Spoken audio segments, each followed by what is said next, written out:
Men and women, lives on the line. These are the real stories of the Highway Patrol. And on the morning of July 3rd, 1970, a man drives the Indiana interstate in a stolen car. In an isolated area, he spots what appears to be another car abandoned alongside the road. There is no one else in sight.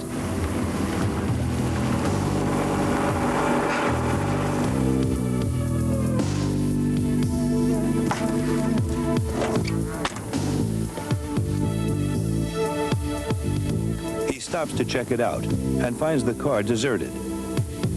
Quickly, he breaks in on the passenger side away from the road.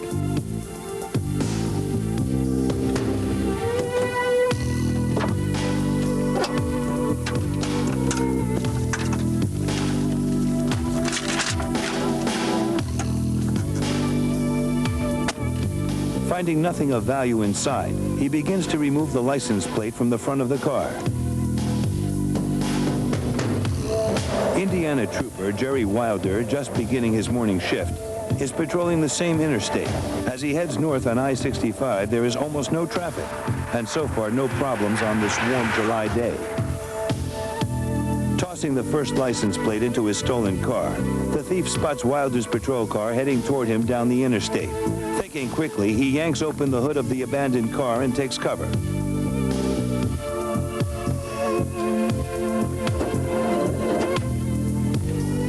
About 5 minutes after I had gone to work and observed where an abandoned vehicle had been sitting for the past 2 or 3 days, another vehicle was sitting beside it. I pulled up behind the two vehicles, observed a subject in front of the abandoned vehicle with the hood up. My first thought was that the subject was stealing gas from the abandoned vehicle. At no time did I think that I was going to be in danger. I just thought that either the subject was either having car trouble or was stealing gas. Nonetheless, as a precaution, Officer Wilder keeps his right hand ready on his holster as he approaches the man. He also notices the license plate in his car. Good morning. How you doing? Problem here? No, I ain't got no problem. The subject was very calm when I first approached him, very matter of fact as far as what he was doing. What happened to the license plate on the front of this car? I took it off. Why would you do that? Because I need the screws to fix my other plate. Why? Just stand up against the car there. What's the problem? Just stay there. Don't move. What's the problem? Just stay there. The patrolman becomes suspicious about the man's explanations, and especially the obviously stolen license plate. Telling the suspect not to move, he investigates the car. You broke in this car, didn't you? No, I didn't break in this car. It's my car. I want to take a look in your car. What do you want to look at my car for? I want to look in your car. For what? Move to the car. Why are you harassing me? As Wilder presses the suspect, the encounter escalates. But when the trooper demands to look into his car, the man seems cooperative. As the suspect goes around to the driver's door, Trooper Wilder proceeds to the passenger side of the car. He points to the locked door and demands that it be opened. I took one step back and pointed and told him to unlock the door. And at this time, when I was pointing at the suspect, I was looking down the barrel of a gun. Face to face with a 9mm Luger pistol, Wilder reacts instinctively. The suspect falls out of sight, but because the officer shot through a car window, he doesn't know if the man is hit or just hiding. Cautiously, he makes his way around the car. Wilder finds the man wounded, crawling along the ground, still clutching his gun. And he started crawling toward the edge of the road, and that's where then he stopped crawling and apparently died.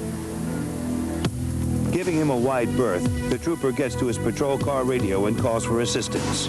At this time, I ran a check on the license plate and found that the vehicle had been stolen. Actually, I had no feelings other than that I had done something that I had never done before. I knew that the subject had pulled a gun on me, and I really felt that it was either me or him that was going to end up, he'd probably end up dead. The gunman, Kenneth Wayne Smith, died within moments. An ex-con, he had been involved in a shootout in nearby Hammond and was fleeing in a stolen car with an unregistered gun. He apparently stopped to get the abandoned car's license plates to disguise his own. In the 23 years since this event, Indiana trooper Jerry Wilder has never again had to kill anyone. But if another situation occurs, he'll be prepared. When one comes or becomes a police officer, I don't think that you really feel that you're ever going to be put into a situation that you're going to have to take another person's life. If it happens again, if it's either going to be me or somebody else, the way I look at it, I'm going to be the survivor. PM, police are called to a family fight in a Rockport apartment complex. As she approaches the building, the officer can see and hear an angry, drunken argument between a father and son. Leaving her car unattended, she hurries to the scene. The policewoman intervenes, separating the men and questioning the father, who angrily tells her his side of the story. Pushing on me. From the porch, the drunken man notices the Rockford police car. Lights on, engine running, and no one inside. Without hesitation or forethought, he makes for the car. As the officer continues her investigation of the disturbance, the drunken son climbs into the squad car and drives off. The officer doesn't realize the man is gone until she sees her car pulling away.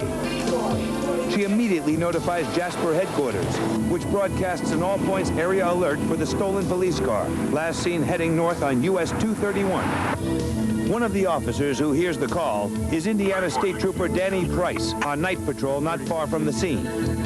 Rockport and County Unit are in pursuit of a stolen police car northbound on 231 from Rockport. They're just from in. Price immediately heads out of town. I started that way, red lights and siren, in order to attempt to intercept the vehicle and to help with the pursuit. The night was a cloudy, misting, rainy night. Not a lot of heavy rain, but just a night where the roads were slick and wet, and the potential for accidents was there. The first to catch up with the intoxicated driver is Spencer County Deputy Sheriff Ed Masterson. But instead of yielding to the officer, the driver pulls away at high speed. The chase is on. Within a few miles of town, Trooper Price sees the stolen car up ahead, traveling without roof lights and with the deputy sheriff close behind. Price joins in the pursuit, keeping some distance behind. They turned down a county road, a narrow county road, after some miles, and I began to catch up with them. About half a mile behind them. I could see them about a mile or so ahead, and I called them on our emergency law enforcement network to advise them that I was behind them and was closing on them quickly. I eventually passed the city police car, and then was behind the sheriff's department car and the suspect vehicle. I could hear their radio traffic talking between the sheriff's deputy and the city police car, talking that the suspect was driving erratically, was obviously intoxicated, was driving at speeds from 40 to 80 mile an hour and back and forth. The fact that he was in a police car posed a specific danger for us. Not only was there a possibility that there were weapons in it, but he had a radio and he was listening to everything we were talking about. The two officers stay on the radio as they follow the stolen police car onto the narrow, winding county roads with which Trooper Price is familiar. I'm coming up behind you. I can see you. What's the plan? Yeah, I've got him right in front of me. He's swerved across the center line a couple times, possibly 10:55. Will you take him? Whenever you're ready. You get in the front, I'll get on the side. We'll get 66 in the rear. We were talking back and forth and decided that at some point we were going to try to box the vehicle in because he was going at such a speed, around 40 to 50 to 60 mile an hour, that we thought we could do that. We also knew, being familiar with the roads in the area, that there was a sharp curve approaching. It was misting rain, and there was a good chance he was going to wreck. Okay, while we wait, there's no traffic out here. Let's just wait and see what he does on this curve that's coming up. 10-4. He's pretty impaired. So we felt comfortable in letting him drive until he made a mistake. As the 90-degree turn approaches, the troopers brace themselves, almost certain that the drunk driver will lose control of the squad car on the rain-slick road. He did just that. Came into a 90-degree turn, lost control, went through a fence, out into a field, back onto the road, and 180 degrees from where he started. As the sheriff's deputy blocks the suspect from the front, Trooper Price moves to block him from the rear, while Trooper Cutler pulls alongside. However, before Trooper Cutler could get there, the suspect threw the car in reverse, drove partially in the ditch and around my car. On the rain-slick roads then, I bumped him, forced him into the ditch. He somehow got out again. I bumped him again, and he went into the ditch again. The sheriff's deputy having been facing the correct direction, passed me and attempted to force him again into the ditch, which he did. The suspect crossed the ditch and into a field. He's still in pursuit, Jasper. We got one vehicle off the road. I'm going to continue the pursuit. With the other police units left behind, only Price's patrol car is still in the chase. He stays on the county road, running parallel to the stolen car that is racing at high speed through the field. His plan is to reach the next driveway first, turn in, then block the stolen car before it can get back onto the highway. At this point, I'm thinking there's no way he can get back on the road. He's got a deep ditch, he's got a muddy field, and I'm going to block off his only retreat. But to Price's amazement, the drunken driver guns his car out of the field, back through the ditch and onto the road behind the patrol car, passing the trooper and speeding away. Jasper, we got one vehicle off the road. I'm going to continue the pursuit. Next, watch the exciting conclusion to the chase as troopers close in on the drunken car thief.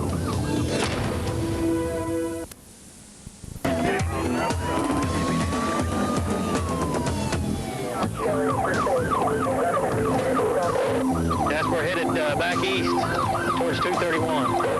The gap closes slowly as Indiana State Trooper Danny Price continues to tail the stolen squad car. The thief still trying to elude capture. Continuing the pursuit, however, I have had a 1050. But it's the vivid image of the thief's earlier daredevil escape from the trooper's blockade that spurs the determined Price not to lose sight of the car along the dark back roads.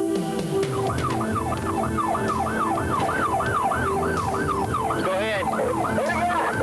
I'll be approaching Rio in a couple of miles. Still outside the vehicle, however, he is quite a ways in front of me. Still outside of it now. The pursuit continues for miles until finally the officer completely loses sight of the driver in the dark maze of back county roads. However, about half an hour later, headquarters receives word from a citizen of an abandoned police car. The officers quickly head to the nearby town of Grandview. Suddenly, they see the drunk just walking nonchalantly along the edge of the road. The officers react quickly. Trooper Price thinks to turn on his docu-camera as he leaps from the car. Officer Jack Cutler arrives at the same time. The troopers simultaneously tackle and arrest the man. He was in such a drunk stupor at that point that he offered little resistance. In fact, he didn't even act like he knew we were in the area. He was arrested and incarcerated in the jail. Because of the man's long history of traffic violations, he is already considered a habitual traffic violator. Now he is charged with vehicle theft, resisting law enforcement, criminal recklessness with a vehicle, operating while intoxicated, and operating while suspended as a habitual traffic violator. In addition to serving his sentence, the suspect is required to pay $7,000 worth of damages to police and sheriff's department cars. What made this situation so unique was that just 2 days prior to this, I had had a docu-cam installed into my car. And when the call came in and the pursuit was on, I thought immediately that, well, here's the opportunity to use our new equipment. And so I knew that it would come in handy, and it did.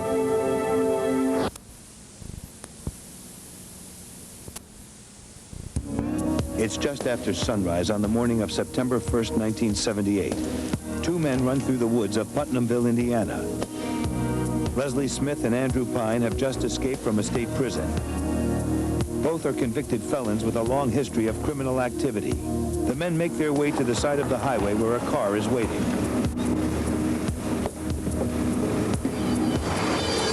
We go around here now. Happy days. But even as they speed off, dispatches on the two suspects are filling the airwaves. Within minutes, Indiana State Trooper Richard Rice observes the suspect vehicle and starts his pursuit. Guys, get down. There's a cop back there.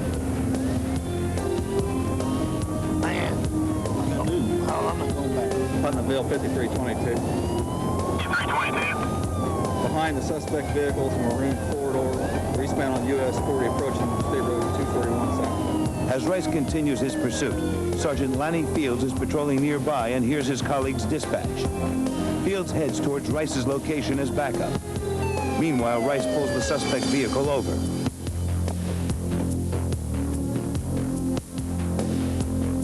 Driver, passengers, show your hands.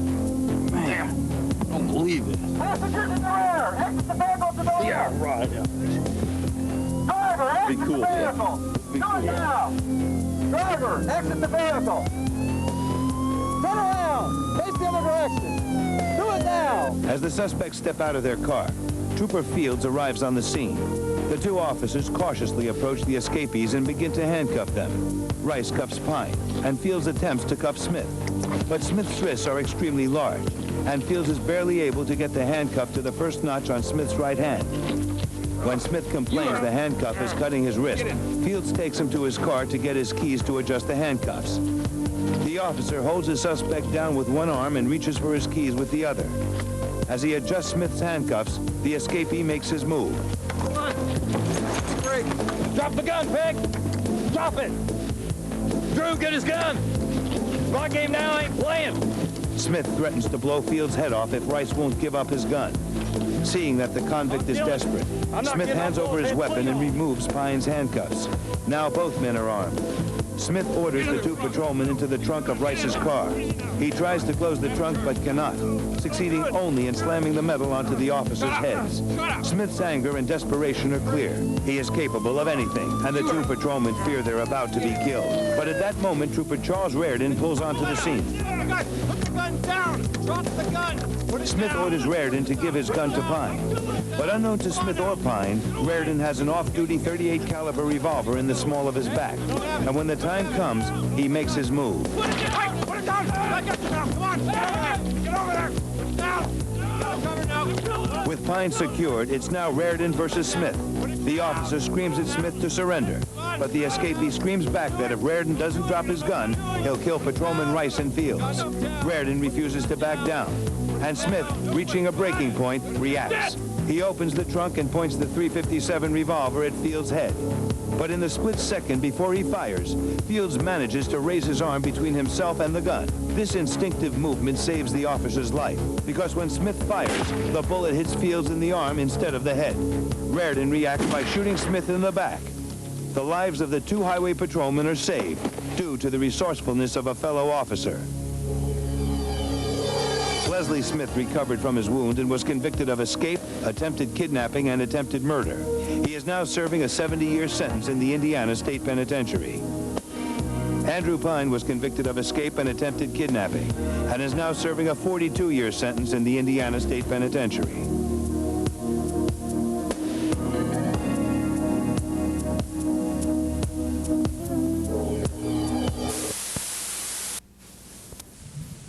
Come on, give me all your money. Come on, give me the money. Give me the money. At 3 a.m. on a warm day in July, a 7-Eleven convenience store is robbed. No, don't you move. Give me all your money. Come on, all of it. While his female accomplice keeps the getaway car idling, the robber brandished his blue steel revolver, demanding that the terrified clerk give him all of her cash. We're playing games. Come on. Don't you move. I'll blow you away. You move 1 inch. You just stand right there. Stand right there. Come on. He threatens to kill one of the customers as he runs out of the store with the money. Then makes his getaway with his girlfriend at the wheel. Come on, go. The store clerk sees enough of the car to give a good description of it to police, who immediately broadcast the information to all on-duty units. Officer Michael D. Crescenzo of the Cherville Police Department first spots the getaway car on US 41. He quickly makes a U-turn to follow it. The thief notices the pursuing officer as well. Realizing police are closing in, the robber improvises, ordering his girlfriend to pull over. Got an idea. Just, pull over right up there. As the car is stopped, the suspect makes a desperate move, immediately shooting at the pursuing officer. In the brief gun battle that follows, the officer hits the fleeing man in the leg, but still the gunman manages to escape. A foot search of the area gives no clue to his whereabouts. Get your hands up! Get down, drop the car, now! Don't move! Spread your legs back! Keep your hands where they are! Give me your right hand! Get back here! Don't move! Give me your left hand! I want you to stay there, don't move! However, after arresting the woman accomplice, the officer finds an address book in the suspect's car. Inside, the police find the address of a residence in nearby Cedar Lake. The girlfriend confirms it's her boyfriend's home. Local Cedar Lake policeman Bruce Gra is dispatched to the suspect's house along with Indiana State Trooper Frank Aldridge. 550. 1023, the suspect's residence. City's with me also. The officers reach the residence at the same time, hoping to get some information about the suspect's whereabouts from his parents. They approach the house carefully, unaware that the suspect is inside. I'll check the front. Okay. Suddenly they discover the gunman is at home, but not expecting the police. The suspect reacts quickly. He's going out the back. I'll head back that way.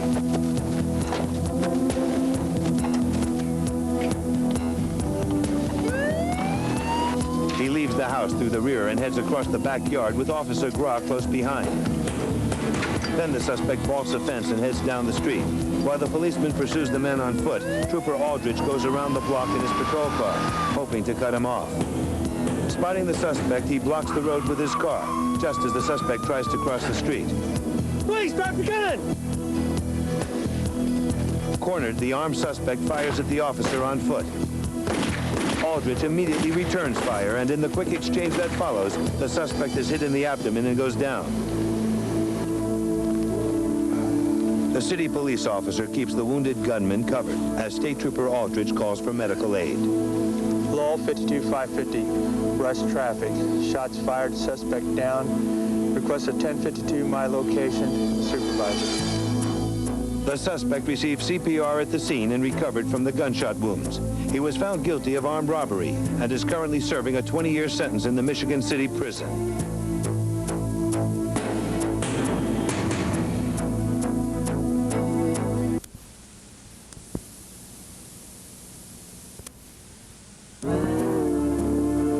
At 2 o'clock in the morning, Indiana State Trooper Michael Neufer pulls into the parking lot of a government maintenance building to get gas. He notices a parked car facing out towards the road in an area not accessible to the general public. As he approaches the car, he sees some movement. Neufer turns his car sharply into a T formation with the parked vehicle. Suddenly, a man darts out of his vehicle and tries to hide, crouching down behind the car. Hey, buddy, I see you sitting over there. Now stand up, come over here now. The alleged driver does not respond. Stand up, come over here. After repeated commands, the man eventually walks slowly towards the trooper. Man, I just need some help. Hey, stop right there. Let me see. As he nears, it appears he's asking for some sort of help. But Trooper Neufer notices a gun on his waistband and draws his service revolver, aiming it at the man, ordering him to stop. Stop right there now. Reluctantly, the man stops, and Neufer orders him down on his knees. Get down on your knees. Oh, come on, man. I need some help. Get down on your knees now. Keep your arms up to your side. Neufer, believing he has the situation under control, removes one hand from the gun and reaches into his car to radio for help. Meanwhile, the suspect, lying on his stomach, continues to watch Neufer's moves and begins to slowly slide his arm down towards his gun. The trooper is momentarily distracted, turning his head to see a maintenance worker leaving the building. The suspect gets to his knees and fires at the trooper, who now wastes no time in ducking behind his car. Put your gun down right now.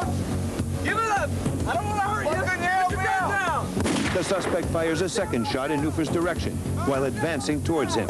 Not known to Neufer, the 41-year-old suspect, who fails to identify himself, is a foreman at a local steel plant with no prior arrest record. Put your gun down now. The trooper now positions himself behind his car as the suspect manages to shift the car into reverse. I got you down. You're all mine. As the car starts to roll back, Neufer knows he needs to run for cover before he is either shot or crushed. I'm gonna kill you. Looking over his shoulder, he notices a possible safety barrier behind him. Running for his life, he hurriedly moves to find cover.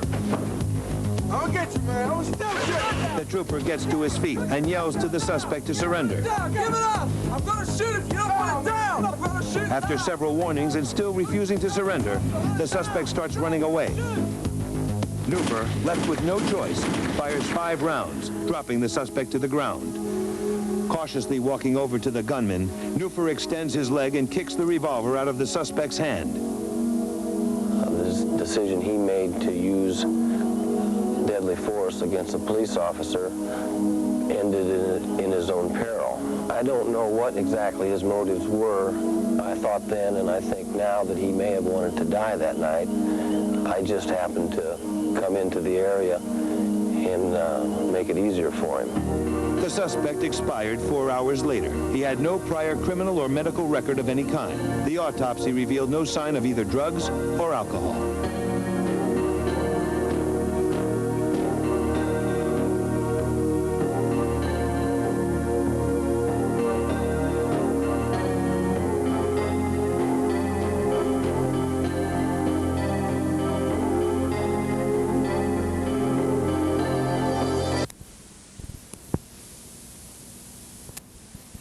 On a crisp Indiana morning, State Trooper Dave Richards' shift is nearly over. All night long, he's had a feeling that something out of the ordinary was brewing.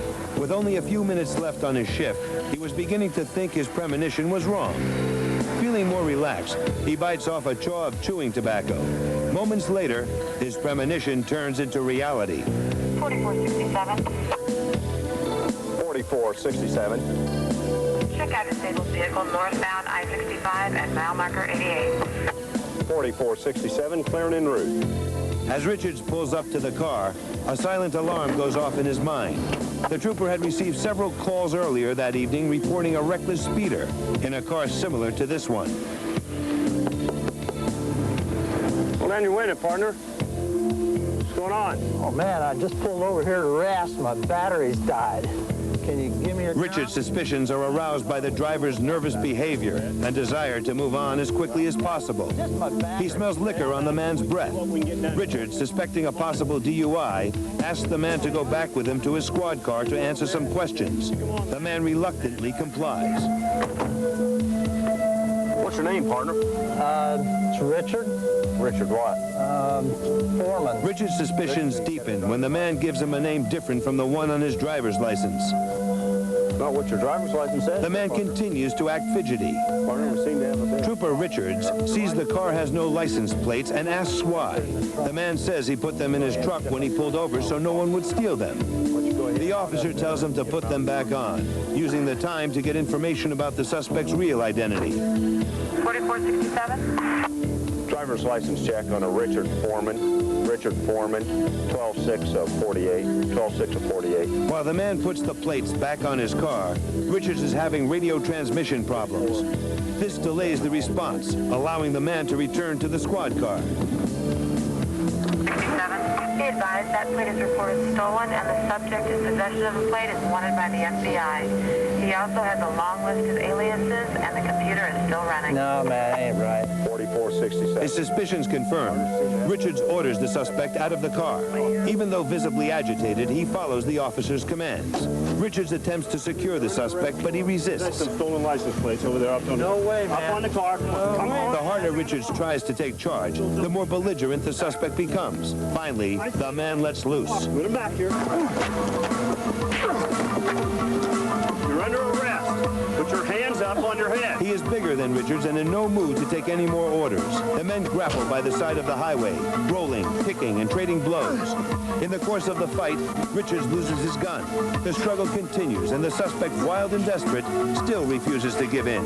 Trooper Richards' strength is fueled by the knowledge that the suspect won't hesitate to injure or possibly kill him. Finally, at a point when the men are literally head-to-head, Richards spits his chewing tobacco into Foreman's eyes.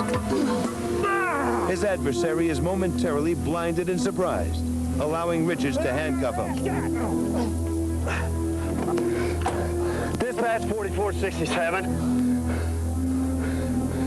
Dispatch 4467. Hey! What are you gonna do now? Shut up! I got another set. Do that again, I'm gonna shoot you. Get back in here! But the suspect isn't finished yet. Richards catches him just in time, slamming him onto the trunk of his car just as a backup unit arrives. Finally, the fight is over. If there was a lesson to be learned here for the younger officers or any police officers, remember there's no such thing as a routine call, and think at all times officer survivability. As a result of this episode, he was charged with resisting arrest and assault and battery on a police officer.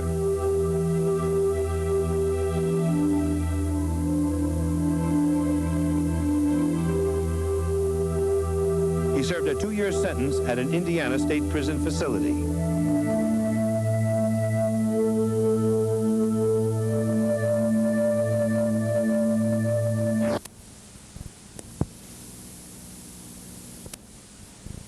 Shortly after 9 o'clock, a car pulls into a West Side gas station. But these customers aren't here to fill up their tank. They're here to fill up their pockets with cash. Get off. Okay. Open the drawer. Come on. Come on. Give me the money. Come on. Come on. Okay. Come on. Come on. Come on. The robbery takes only seconds, and moments later, the couple drives off into the night, apparently making a clean getaway. Okay, how much you get? $200 or $300, okay? That's all they had. $200 or $300? That's all they had. Would you shut up, woman? The robbers pass Indiana State Trooper William Smith, who has been alerted to the armed robbery suspects. The fugitive's vehicle matches the description he received. Smith begins to follow the suspects, calling dispatch to report his pursuit. Indianapolis 4462, information. I just had a vehicle go by, matches the description of the holdup vehicle. The thieves are distracted by their argument and don't notice that they are being followed. Then Trooper Smith turns on his lights. It's the cops! The driver speeds up and swerves across the road, preventing Smith from closing in. The officer tries to outmaneuver the other driver, but can't pull up alongside or pass him. A backup unit joins the pursuit. As Smith begins to pull closer to the vehicle, the suspect tries a more desperate move. In spite of the suspect's actions, Smith does not return fire. Instead, he uses evasive action to avoid being hit. But when the driver fires at Smith's backup, the trooper takes action. Trooper Smith is not sure if his shot hit the suspect, so he approaches the car with extreme caution. Hands up where I can see him. Get out of the car. Do what I tell you. Get out. Get out. Quick, call an ambulance. Smith sees that his bullet found its mark. The chase is over. I don't feel that I had any choice in this episode. I had no intentions on using deadly force even when he was firing upon me. Something clicked in my mind when I seen him shoot point blank at the other officer, and I knew that he would have killed the other officer had the other officer not reacted when I yelled at him to back off. After he'd done that, I really didn't have any feelings toward that individual. All I was concerned about was taking him out before he took out an innocent victim. George C. Lloyd died of gunshot wounds. He had had 2 prior armed robbery convictions. His companion, Sarah Penter, was charged with armed robbery. She was convicted and served 15 years' time.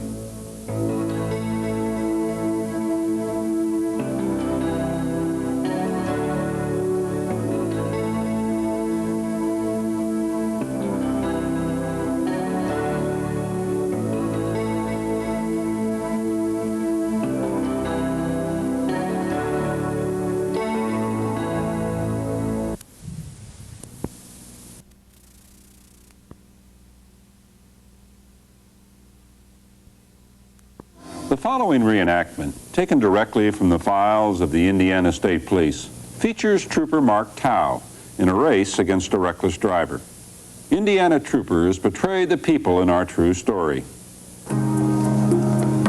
It's a beautiful fall day, and Indiana State Police Trooper Mark Tao has just stopped a speeding driver on a highway that he patrols regularly.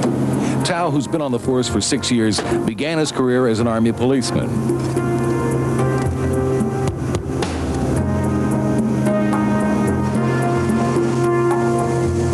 There was this guy back there. I don't know if he was drunk or something, but he was all over the road. What kind of car was it? It was a blue 4-door sedan. It had its brake light out, too. Which side? The left side. Okay, thank you. Yep.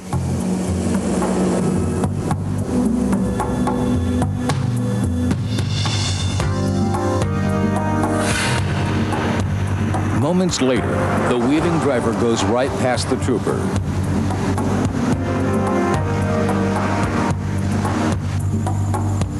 The trooper quickly finishes writing the ticket and takes off after the reckless driver.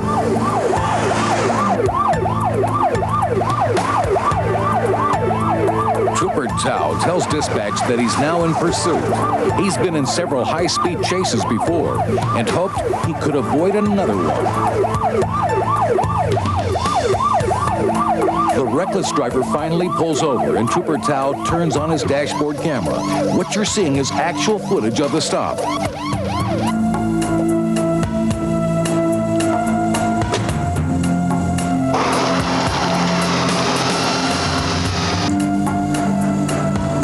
today?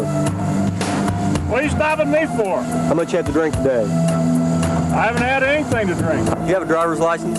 When I pulled the driver over, I actually thought he was intoxicated. However, by the appearance of the interior of the vehicle, no odor of alcohol in his breath, I didn't know what I had at the time. Hey! Hey! Hey, what are you doing? Hey! Terre Haute 3263, I'm in pursuit southbound, Indiana DAB 17. As the pursuit continued southbound on the highway, my main concern was that he would definitely slam into somebody. He showed absolutely no regard for the traffic laws or other motorists on the highway at that time.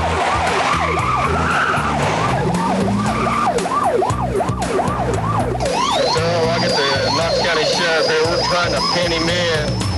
The trooper, now joined by a local county sheriff, tries to box in the suspect.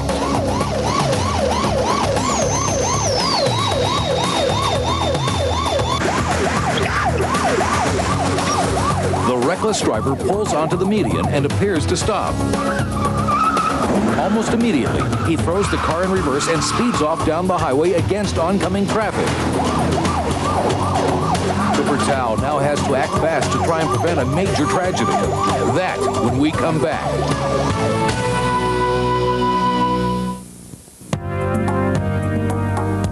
Hey! Hey, what are you doing? Hey! Indiana State Trooper Mark Tao stops a reckless driver who speeds off when he tries to take the man's keys. The trooper and a local county sheriff box the man in. But then he changes direction, setting up a possible head-on collision on a busy highway. During the pursuit, my physical state was one of nervousness and tension. I cannot imagine going through that again and what the people that were southbound on the highway had to think. The trooper can't avoid hitting the driver. But even that doesn't stop the man. The right side of his car has been hit, but he's still trying to get away. The sheriff drives in front of the suspect, thinking he can head him off if he tries to pass. When the man makes a sudden left turn, Trooper Tao can't help hitting him again. Even though the driver is stunned by the collision, it takes 3 troopers to subdue him. What's your one cop? Give me his hand. Roll him over. Give me that other hand. When it was all over with, I felt sorry for the gentleman because of his mental state. I felt frustrated. I didn't know where to place my anger. On one hand, I felt sorry for the gentleman. On the other hand, he risked a lot of people's lives to get done what he did. The driver was not intoxicated, but was having marital problems. He was fined $100 and given 6 months in jail for reckless driving. His driver's license was also revoked. Trooper Tao, a member of the Indiana State Police SWAT team, is still on patrol.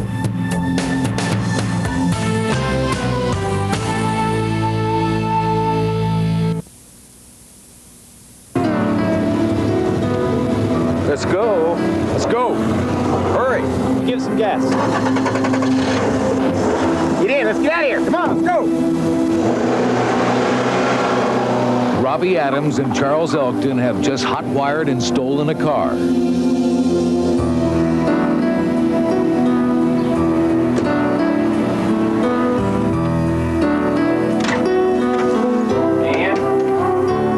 In the middle of his shift, newlywed trooper Richard Hammer of the Indiana State Police stops home to surprise his wife.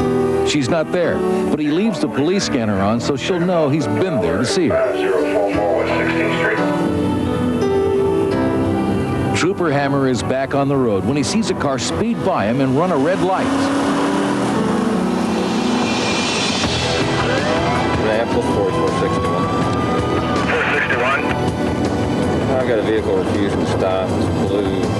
The car has a bad muffler and a burned-out brake light. We're westbound on 15th, approaching north. Damn, why'd you go through that red light? What are we going to do now? Just shut up. I'll think of something. Shut up. Man, he's right on our tail. Would you lose him or something? I'm going to. Hold on, would you? Trooper Hammer follows the car for several miles with his siren and lights on, but the driver doesn't pull over. Okay, we're northbound on Worth now, back towards 16th. The trooper's wife has returned home. The scanner that the trooper left on is blaring in the background. She interrupts her phone conversation when she hears her husband's name and something about a high-speed pursuit. He's still on our Bud, if you do something, we're gonna get caught. Shut up. I got a plan. We're gonna come up here, stop. You go to the right, I'm gonna go to the left.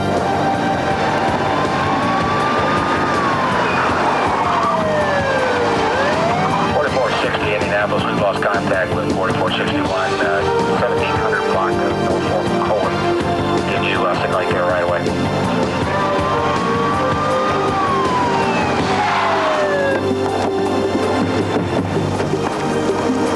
It's been at least 10 minutes since they called in. 4460. I don't know. No, they don't know exactly where he is. The car thief bails out, and Trooper Hammer goes after him. As he runs through the neighborhood, the trooper worries that the fugitive might have a gun and could jeopardize the residents.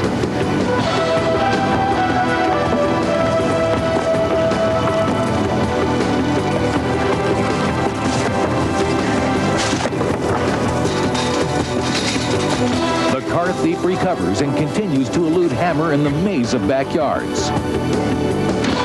The trooper closes in on the car thief when we come back.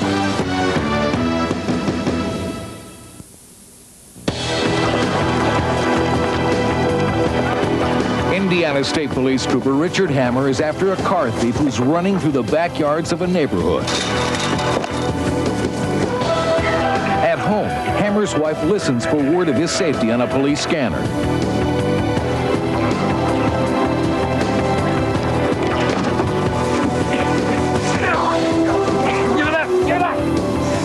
Trooper Hammer quickly checks to make sure the thief has no gun. Give it up.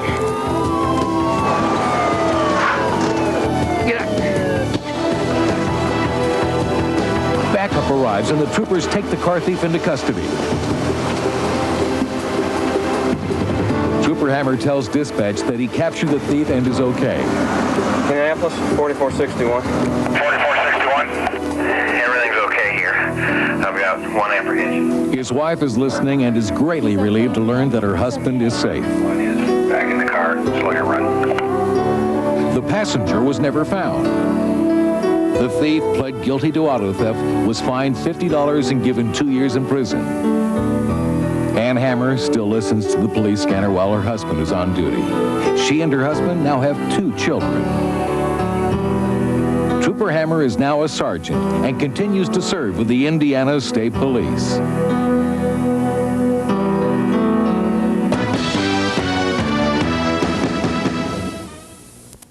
Highway patrol officers and state troopers are often involved in the pursuit of armed robbers. Each of these pursuits are unique, as the Indiana State Police discovered just outside the town of Griffith. Give me all your money. Come on, come on. Give me all your money. Come on, come on. Give me the money. Give me the money. At 3 a.m. on a warm day in July, a 7-Eleven convenience store is robbed. No, don't you move. Give me all your money. Come on, all of it, all of it. While his female accomplice keeps the getaway car idling, the robber brandished his blue steel revolver, demanding that the terrified clerk give him all of her cash. Quit playing games. Come on. Don't you move. I'll blow you away. You move 1 inch. You just stand right there. Stand right there. Come on. He threatens to kill one of the customers as he runs out of the store with the money. Then makes his getaway with his girlfriend at the wheel. Come on, go, go, go, go! The store clerk sees enough of the car to give a good description of it to police, who immediately broadcast the information to all on-duty units. Officer Michael D. Crescenzo of the Sherrville Police Department first spots the getaway car on US 41. He quickly makes a U-turn to follow it.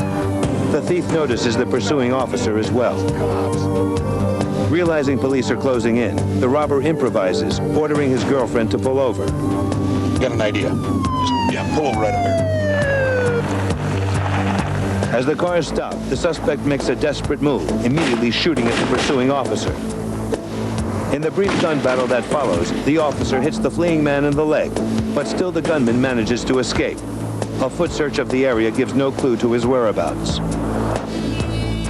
Get your hands up! Get down, drop the car, now! Don't move! Spread your legs back! Keep your hands where they are! Give me your right hand! Get back here! Don't move! Give me your left hand! I want you to stay there, don't move! However, after arresting the woman accomplice, the officer finds an address book in the suspect's car. Inside, the police find the address of a residence in nearby Cedar Lake. The girlfriend confirms it's her boyfriend's home. Local Cedar Lake policeman Bruce Grah is dispatched to the suspect's house along with Indiana State Trooper Frank Aldridge. 550. 1023, the suspect's residence. The city's with me also. The officers reach the residence at the same time, hoping to get some information about the suspect's whereabouts from his parents. They approach the house carefully, unaware that the suspect is inside. I'll check the front. Okay. Suddenly, they discover the gunman is at home, but not expecting the police. The suspect reacts quickly. He's going out the back. I'll head back that way.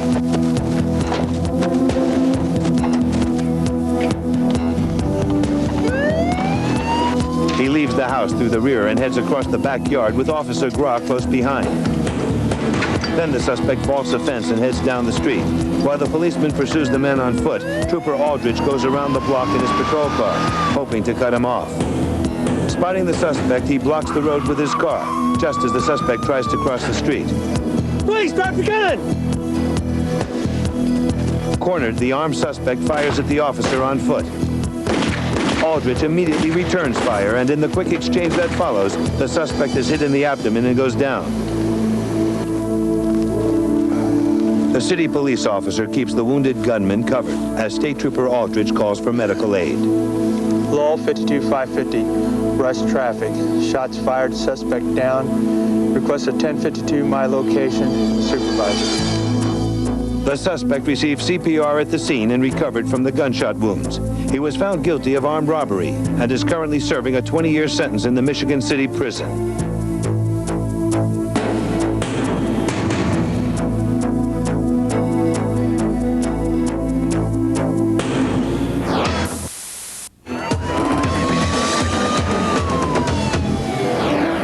On a spring day in Indiana, State Trooper Michael Newfer began his midnight shift by stopping to put gas in his patrol car. What happened next was something he would never forget. At 2 o'clock in the morning, Indiana State Trooper Michael Newfer pulls into the parking lot of a government maintenance building to get gas. He notices a parked car facing out towards the road in an area not accessible to the general public. As he approaches the car, he sees some movement. Newfer turns his car sharply into a T formation with the parked vehicle. Suddenly, a man darts out of his vehicle and tries to hide, crouching down behind the car. Hey, buddy, I see you sitting over there. Now stand up, come over here now. The alleged driver does not respond. Stand up, come over here. After repeated commands, the man eventually walks slowly towards the trooper. I just need some help. Hey, stop right there. Let me see. As he nears, it appears he's asking for some sort of help. But Trooper Newfer notices a gun on his waistband and draws his service revolver, aiming it at the man, ordering him to stop. Stop right there now.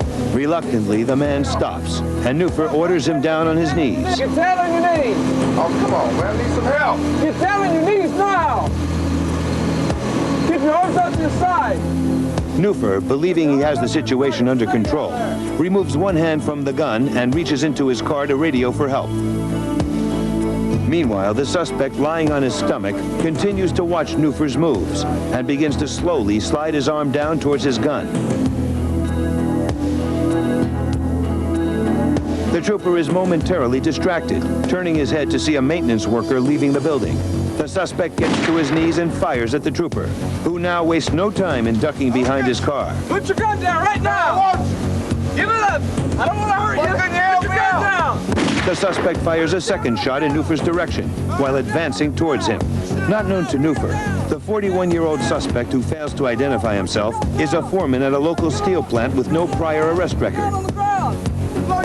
Put your gun down now! The trooper now positions himself behind his car as the suspect manages to shift the car into reverse. I got you down. Go on. As the car starts to roll back, Newfer knows he needs to run for cover before he is either shot or crushed. I'll kill you! Looking over his shoulder, he notices a possible safety barrier behind him. Running for his life, he hurriedly moves to find cover. I'll get you, man. I'm still get The trooper gets to his feet and yells to the suspect to surrender. down. Give it up. I'm going to shoot if you don't put it down. I'm going to shoot. After several warnings and still refusing to surrender, the suspect starts running away. Nooper, left with no choice, fires 5 rounds, dropping the suspect to the ground. Cautiously walking over to the gunman, Nooper extends his leg and kicks the revolver out of the suspect's hand. The decision he made to use deadly force against a police officer ended in his own peril. I don't know what exactly his motives were. I thought then, and I think now, that he may have wanted to die that night. I just happened to come into the area and make it easier for him. The suspect expired 4 hours later. He had no prior criminal or medical record of any kind. The autopsy revealed no sign of either drugs or alcohol.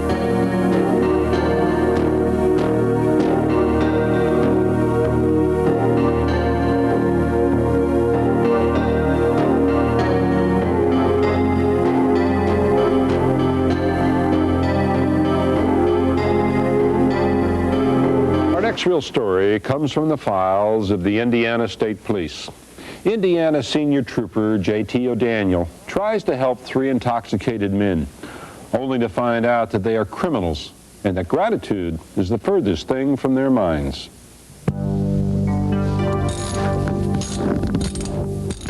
JT, are you done yet?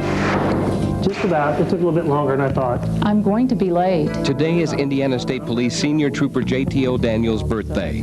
Tomorrow is his wife's birthday, but there's no time to celebrate as she's off to night school, and he goes on patrol in 2 hours. Thanks, hon. Trooper O'Daniel, who once worked for the FBI, has been on the force for 12 years. You don't drink too many drinks, and it's like, I'm ready to go to bed now.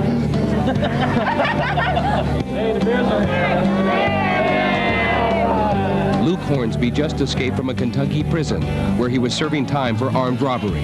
Tonight he's out drinking with his cousin Henry Matson and former partner in crime Darryl Carter. Both men are out on bond on burglary charges. Come on, guys. I got a wife I got to get home to. Well, you're going to let me drive because you're too drunk. I got to go with the boys. I'll see you later. No! I got to go. Oh, come on, stick around. I got to go with the boys.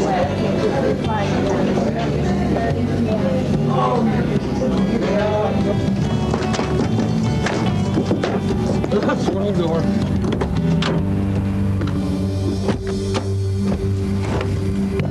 I'm the designated driver.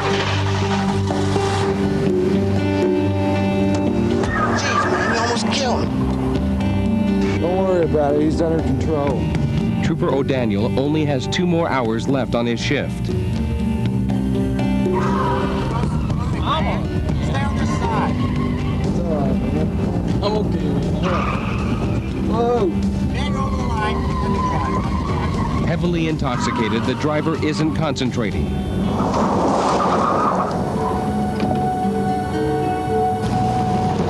Moments after the accident, Trooper O'Daniel stops to help. A trucker and a highway worker have also stopped to help. You all right? You okay? Come on out of there. Let me help you up here. When the trooper helps the man out of the car, he quickly checks him for concealed weapons. Guys, I'll take care of this. I appreciate you all sticking around. I'll take care of it. You guys take off. Why don't you guys come back here and get in the car with me? Come on back here. Hold on to him. You guys get in the back here. I'll get him up front here. O'Daniel has put a box of equipment directly behind his seat so that no one will sit there.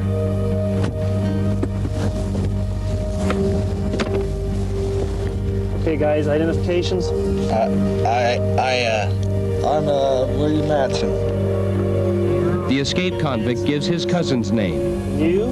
I'm William. William? Do you have a last name, William? No, he doesn't even know his last name. He's illiterate. Evansville 3555. Trooper O'Daniel calls in a driver's license and warrant check on the man.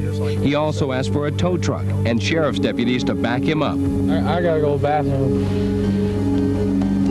Man, I gotta go to the bathroom bad. Okay, just hold on a minute and I'll come around there and get you, okay?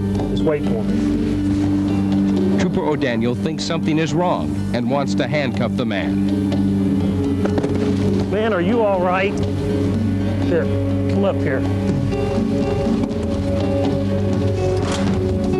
A dangerous fugitive commandeers a trooper's car as he hangs on for his life.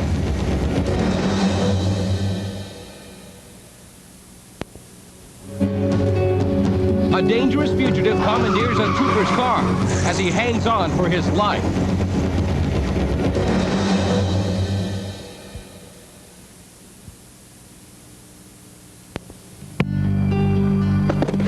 Man, are you all right? A prison escapee, his cousin, and an accomplice skid off the road. When Indiana Senior Trooper J.T. O'Daniel stops to help, two of them get away.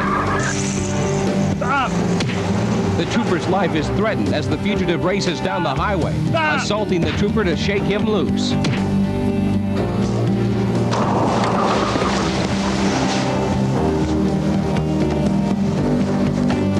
O'Daniel tries to fire, but his gun is broken from the car door slamming against him.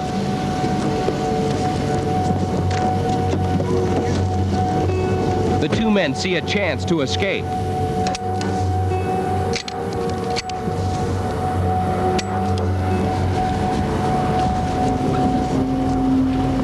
Evansville 3555, getting some help on the interstate just east of Linville. I got injuries, 2 subjects on foot.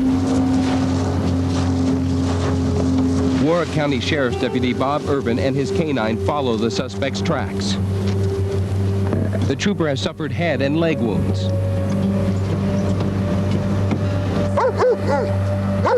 Don't sit in the dog. Coming out. Sit in that dog. The remaining fugitive is tracked to a culvert. Troopers decide not to send in the canine unit because the pipes are too small and the dog could be in danger. The Leavenworth Fire Department is called in.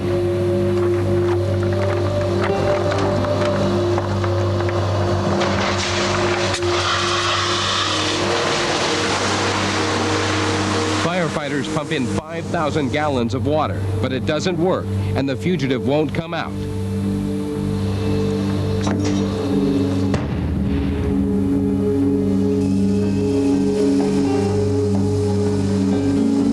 Tear gas is thrown in, intensified by the moisture in the air. The convict was found guilty of escape and being a habitual offender. He was sentenced to 40 years in prison. Dawson was convicted of battery on a law enforcement officer resulting in bodily injury and was given 2 years in prison. Carter was convicted of assisting a criminal and received 4 years in prison. At the time, what most concerned me was that I had 2 people in a police car that was loaded with special weapons, grenades, thousands of rounds of ammunition, and the potential for terrible things to happen more than what had already happened to me. It just triggered. Even though they probably didn't know that there were a lot of extra weapons in my car, they could use my car itself as a weapon against me and the civilians. It happens so fast that you're hoping everything you've ever been trained and all your instincts and everything will kick in, and you don't actually think about what it is what you're doing. I think you just react. J.T. O'Daniel, also a SWAT team member, spent 6 days in the hospital and 2 months at home recuperating. He's now a master trooper working Warwick County.